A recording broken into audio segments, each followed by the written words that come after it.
This is my final wish. Protect my family like they're your own. He whispered asterisk. The stars wheeled overhead as Captain Marcus. Vale fought desperately with the controls of his damaged exploration vessel.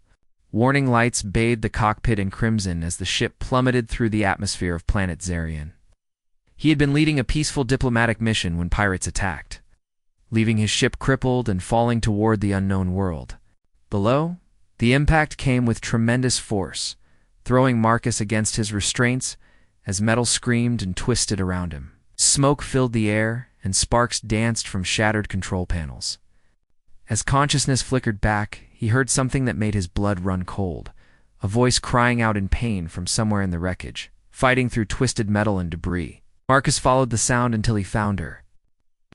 Zarian lay trapped beneath a fallen beam, her luminescent blue skin marked with cuts, her silver hair matted with dust. Her large violet eyes met his with a mixture of fear and wonder.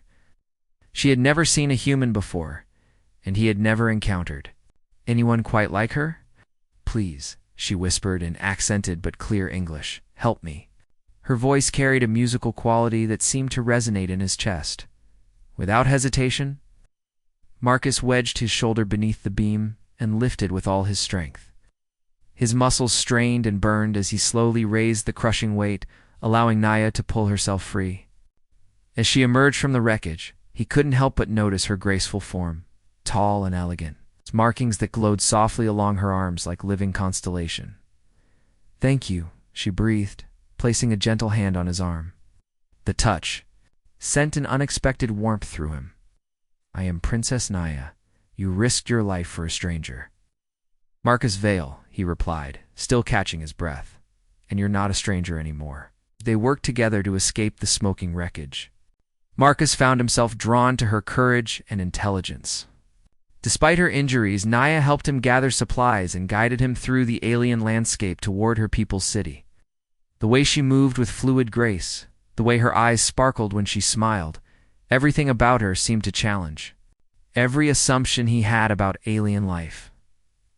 That night, as they sheltered beneath Zarian's twin moons, she tended to his wounds with practiced skill. Her fingers were gentle against his skin as she applied healing salve to his cuts. "On my world," she said softly, "when someone saves a royal life, it creates a bond that cannot be broken." "What kind of bond?" Kos asked, though something in her tone made his heart race. Naya's eyes met his in the moonlight. "One that changes everything for both our peoples." She leaned closer, and he caught the scent of something like jasmine and starlight. "Are you prepared for your life to be very different, Marcus Vale?" As she spoke, her hand remained on his chest, over his heart. He could feel the warmth of her palm through his torn shirt. Something passed between them, a recognition, a promise of things to come. The crashed ship behind them still smoldered, but Marcus found himself thinking that perhaps this disaster had been the best thing that ever happened to him. The next morning brought the sight of Zarian's capital, towers of crystal and metal that caught the light of the rising suns and threw it back in brilliant cascades of color. As they approached the city gates, Naya took his hand in hers, her fingers intertwining with his. "Whatever happens next," she said, her voice carrying both determination and uncertainty. "Know that you have earned the gratitude of the royal house of Zarian forever." The royal palace of Zarian rose before them like something from a dream, spiraling towers of living crystal that pulsed with inner light. Gardens that defied gravity by growing upward into the air, and courtyards where water flowed in, impossible geometric patterns. Marcus had seen many worlds in his travels. Nothing had prepared him for this place of wonder. As Princess Naya led him through corridors lined with precious metals that seemed to flow like liquid, Marcus became aware of the stares from the palace inhabitants. These beings were similar to Naya, tall, graceful, with that same luminescent skin, but their expressions ranged from curiosity to outright suspicion as they observed the human in their midst. "Do not mind them," Naya whispered, her breath warm. Against his ear, as she leaned close, "They have never seen one of your kind before. To them, you are as exotic as they are to you." Elder Korvac awaited them in the great throne room, a massive chamber dominated by a throne carved from a single piece of star sapphire. The elderly alien's skin had the deep blue tone of advanced age, and his eyes held the weight of centuries. When those ancient eyes fell upon Marcus, he felt as though his very soul was being examined. "So Korvac said, his voice echoing in the vast space, this is the human who saved our princess. Risked his life for mine without question," Naya said, stepping protectively closer to Marcus. "He deserves our gratitude, not suspicion." Korvac studied them both, and Marcus noticed how the elder's gaze lingered on their joined hands. "Princess, by bringing him here, by accepting his aid, you have invoked the Kethmoran, the sacred bond of protection. I know what I have done," Naya replied, though her voice wavered slightly. "Then you know," Korvac continued, "that this human is now bound to our royal house as protector and guardian. He cannot leave until this debt is fulfilled, or until—" The elder paused meaningfully, "until he becomes family through marriage." Marcus felt his heart stop. "Marriage?" He looked at Naya, whose cheeks had flushed a deeper shade of blue. "I didn't." "No," he said quietly. "Neither did I at first," she admitted, "but Marcus, the bond is real. I can feel it." She placed her hand over her heart, then over his. "Can't you?" And he could. Ever since he had lifted that beam from her body, there had been something connecting them, a pull that went deeper than mere attraction. When she was near, his heart beat stronger. When she touched him, the universe seemed to make sense in a way it never had before.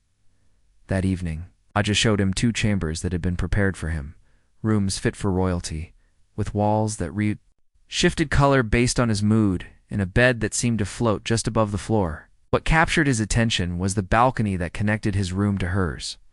"The sacred bond requires trust," she explained as they stood together watching Zirian's 3 moons rise into the star-filled sky. "We must learn each other's hearts." "And what if we don't?" Marcus asked, though he found himself hoping desperately that they would. Naya turned to face him, her violet eyes searching his face. "Then we both remain bound but unfulfilled for the rest of our lives." She stepped closer, so close that he could see the faint pattern of markings that traced along her neck. "Tell me, Marcus Vale, does the thought of being bound to me frighten you?" He lifted his hand to touch her cheek, marveling at the soft warmth of her skin. "No," he said honestly. "What frightens me is how right it feels." She leaned into his touch, her eyes closing for a moment. "The bond chooses wisely, they say. Perhaps we should trust it." As the night deepened around them, they talked about their worlds, their dreams, their fears. Marcus told her about Earth's blue skies and vast oceans, while she described Zirian's singing forests and crystal caves. They shared stories, laughter, and slowly, the barriers between human and alien began to dissolve. When she finally retired to her chambers, Naya paused at the connecting doorway. "Good night, my protector," she said softly. "Dream well." "Good night, princess," he replied, though sleep would be a long time coming. Dawn on Zarian painted the sky in shades of gold and violet as Marcus began his training with the royal guard. Prince Damon, Naya's younger brother, had insisted that any protector of the royal family must prove his worth in combat. The prince was smaller than his sister, but carried himself with the confidence of a seasoned warrior, his dark blue skin marked with ritual scars that told of victories in battle. "Your human fighting style is crude but effective," Damon observed as they circled each other in the training courtyard, energy staffs crackling in their hands. "But you lack finesse." Marcus dodged a swift strike and countered with a move he had learned in Earth's military. "Sometimes crude and effective is all you need to survive." "True," Damon smiled, pressing his attack, "but survival and victory are different things entirely." From the balcony above, Naya watched their sparring match with keen interest. She had changed from her formal royal robes into something more practical, a flowing garment that hugged her curves while allowing freedom of movement. Marcus found himself distracted by the way the morning light played across her skin, nearly earning him a solid hit from Damon's staff. "Focus, human," Damon laughed. "My sister's beautiful, but she will not save you from my blade." After training, Naya joined Marcus in the palace gardens, where they walked among flowers that chimed like bells when the wind touched them. The garden was a maze of wonders, trees whose leaves changed color with their emotions, pools that reflected not your appearance but your hopes, and secluded alcoves perfect for private conversations. "You're learning quickly," she observed. Noting how he moved with more grace after just a few days of Zarian combat training. "Your brother is a good teacher," Marcus replied. "Even if he does enjoy knocking me down." Naya laughed, a sound like silver bells. "He likes you, actually. He told me you fight with honor even when you're losing." They found themselves in a secluded grove where the air itself seemed to shimmer with romance. Naya reached up to touch a low-hanging branch, and the tree responded by showering them with glowing petals. In the gentle rain of light, she looked impossibly beautiful. "Marcus," she said, her voice suddenly serious, "I need to tell you something about the sacred bond." "What is it?" She turned to face him, her hands playing nervously with the silken fabric of her dress. "It's not just about protection. The bond, it connects our hearts, our very souls. The longer we're together, the stronger it becomes. Eventually, we won't be able to bear separation. Is that what you want?" he asked, stepping closer. "What I want," she whispered, "doesn't matter. What matters is what we both want." Her eyes searched his face desperately. "Tell me what you feel when you look at me." Marcus reached out to cup her face in his hands, his thumbs brushing across her cheeks. "I feel like I've been searching for you my whole life without knowing it. Like every choice I ever made was leading me to that moment when I found you in the wreckage." Tears gathered in her violet eyes.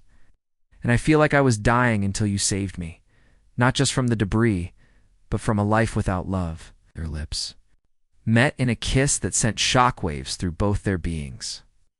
The sacred bond, which had been a gentle pull before, suddenly blazed into full life. Marcus could feel her heart beating in rhythm with his, could sense her emotions as if they were his own. Joy, desire, love, and a fierce protective instinct all flooded through their connection. When they finally broke apart, both were breathing hard. The markings on Naya's skin were glowing brighter than he had ever seen them, and he could swear he felt a warmth spreading through his own body in response. "The bond," she gasped. "It's fully awakened now." "I can feel you," Marcus marveled. "Inside my heart, inside my mind." They spent hours in that garden, exploring this new connection between them. With gentle touches and whispered words, they mapped the territory of their joined souls. When Naya's fingers traced the muscles of his chest, Marcus felt her wonder at the differences between their bodies. When he kissed the luminescent markings on her throat, she trembled with pleasure that echoed through their bond as evening approached. They reluctantly made their way back to the palace, but the connection remained strong between them. In the corridor outside their chambers, Naya caught his hand. "Tonight," she said, her cheeks flushed deep blue, "the connecting door between our rooms will be unlocked." Marcus felt his pulse quicken. "Are you sure?"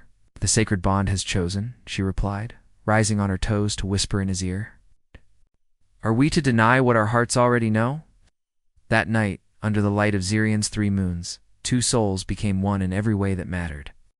The attack came at dawn, shattering the peaceful morning with the roar of enemy ships descending from the sky. Marcus jerked awake to the sound of explosions and emergency alarms, his heart immediately reaching out through the sacred bond to find Naya's presence. She was already moving, throwing on her armor with the practiced efficiency of someone trained for war. "The Vicari," she said grimly as he joined her on the balcony. Ow! In the distance, ships with cruel, angular designs were landing troops throughout the capital. "They've wanted our crystal mines for decades." Prince Damon burst into the room, his face grim beneath his battle helmet. "Sister, father wants you in the deep shelters immediately. The royal family must be protected." "No," Naya replied firmly. "My people are dying. I won't hide while they fight for our world." Through their bond, Marcus could feel her determination, her courage, and her fear, not for herself, but for her people. He also sensed something else. The tactical part of her mind was already working, planning defenses and escape routes with the skill of a born leader. "Then we fight together," Marcus said, reaching for the armor Damon had brought him. Us. The battle for Zirian's capital was unlike anything Marcus had experienced. The Vicari were reptilian creatures, larger and stronger than the Xerians, with scales that could deflect energy weapons and claws that could tear through metal. But they were also predictable, following patterns that Marcus recognized from his military training. Their formation, he called to Prince Damon as they fought side by side in the palace's outer courtyard. They're protecting their flanks but leaving their center exposed. Human tactics? Damon asked, dispatching to Vakari with elegant efficiency. Basic strategy, Marcus replied, using his energy rifle to provide covering fire for Xerian defenders. Draw their attention to the sides, then punch through the middle with everything you've got. The plan worked beautifully. While Xerian forces engaged the enemy flanks, Marcus led a strike team straight through their center, disrupting their command structure and buying time for civilians to evacuate. But the victory was temporary. More Vakari ships were landing every hour in the Royal Command Center. King Orion studied tactical displays with growing concern. The elderly ruler was still imposing despite his age, his deep blue skin marked with the golden tattoos of royalty. When Marcus entered with his after-action report, the king's eyes studied him with new respect. Your strategies saved hundreds of lives today, Orion said. But I fear it may not be enough. The Vakari have brought their entire fleet. Then we need to change the game, Marcus replied. Stop fighting their battle and make them fight ours. That evening, as explosions lit the sky around them, Marcus found Naya in her private chambers. She was standing by the window, still in her battle armor, watching their city burn. Through their bond, he could feel her heart break. I'm losing everything, she whispered as he came up behind her. My people, my world, my family. Marcus rapped, his arms around her from behind, pulling her back against his chest. Not everything. Not me. She turned in his arms and he saw tears streaming down her face. What if we don't survive this? What if we never get the chance to build a life together? Then we make the most of what we have right now, he said, wiping her tears away with gentle fingers. Their lovemaking that night was desperate and passionate, fueled by the knowledge that it might be their last. In the glow of her luminescent skin and the strength of their sacred bond, they found a moment of perfect peace in the midst of chaos. Every touch, every kiss, every whispered endearment was a promise that their love would endure whatever came. But their peace was shattered by an explosion that rocked the entire palace. Through the smoke and debris came General Vex, the Vakari. Commander, his massive form cutting down Xerian guards like wheat. His scales were black as night, and his eyes burned with cruel intelligence.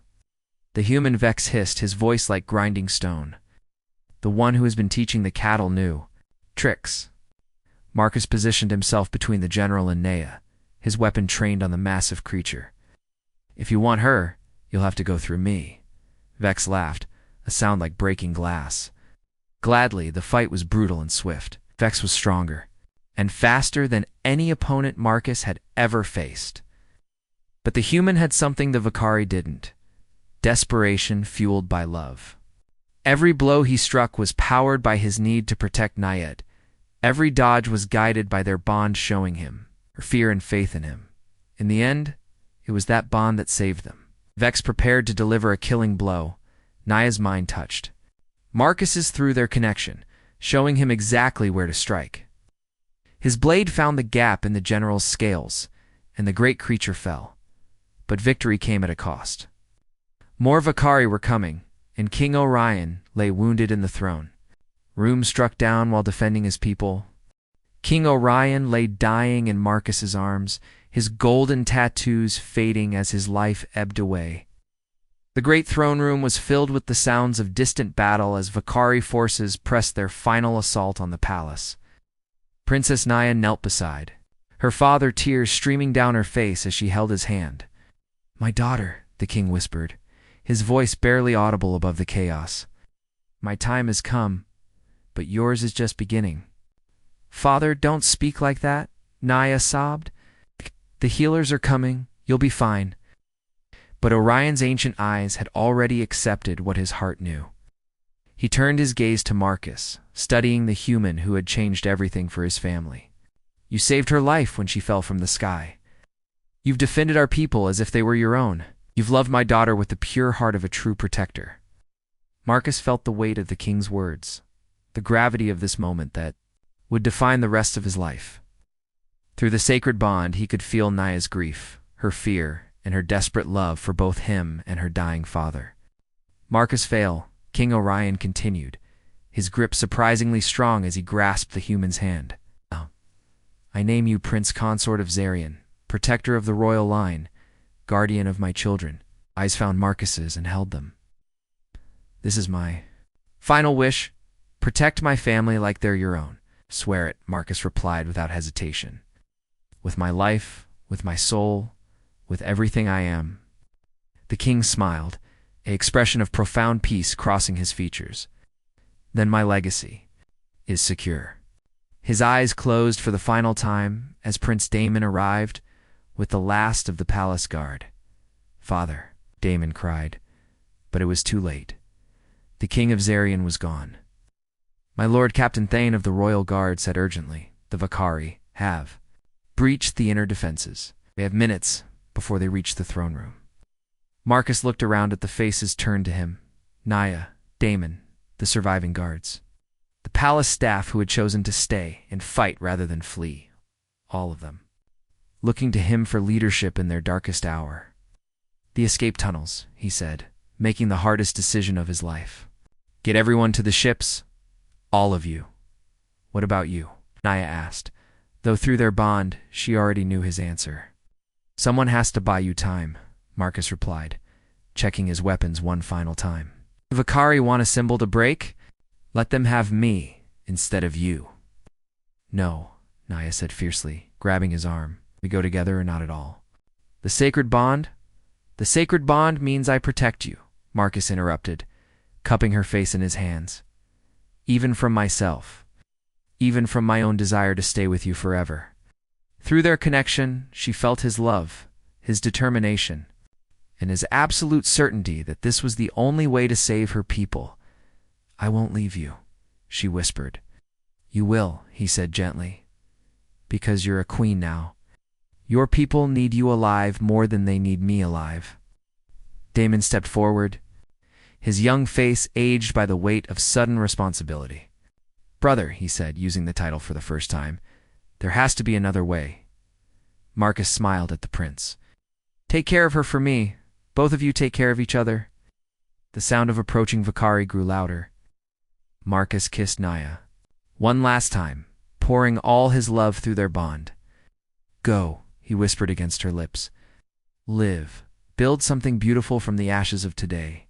As the royal family and their people escaped through the hidden tunnels, Marcus took his position in the throne room. He had perhaps 50 loyal guards with him, brave souls who had chosen to make their final stand protecting their fallen king. The battle was epic and terrible. Marcus fought like a man possessed, the sacred bond giving him strength as he felt Naya's ship lifting off, carrying her to safety among the stars. Every Vakari that fell to his blade was one less threat to the woman he loved, one more second bought for her escape. But even as the enemy overwhelmed their position, even as his strength began to fail, Marcus felt something unexpected through the bond Naya's ship, turning around. Coming back. You fool, she said, through their mental link, her voice full of love and exasperation. Did you think I would leave my consort to die alone? The rescue was swift and deadly. Naya had convinced the captains of 3 other ships to return with her, and their surprise attack caught the Vakari completely off guard. As Marcus was pulled aboard the rescue ship, wounded but alive, he saw Naya's face through the smoke and knew that their story was far from over. Later, as they flew toward the distant colonies where the Zarian people would rebuild their civilization, Naya sat beside his medical bed, her hand intertwined with his. You tried to sacrifice yourself for us, she said softly. My promise to your father, Marcus replied, to protect his family like my own. And did you succeed? Marcus looked around at the ship full of survivors, Prince Damon coordinating relief efforts, Captain Thane organizing the remaining military forces, hundreds of Zarian citizens who would live to see another day because of the choices made in that throne room? Yes, he said, squeezing her hand. I think I did. Naya leaned down to kiss him, and through their sacred bond, Marcus felt her love, her pride. and her absolute certainty that together they would build something beautiful from the ashes of their old world. The stars wheeled overhead as their small fleet sailed toward an uncertain but hopeful future. Carrying the last free people of Zarian toward their destiny among the stars,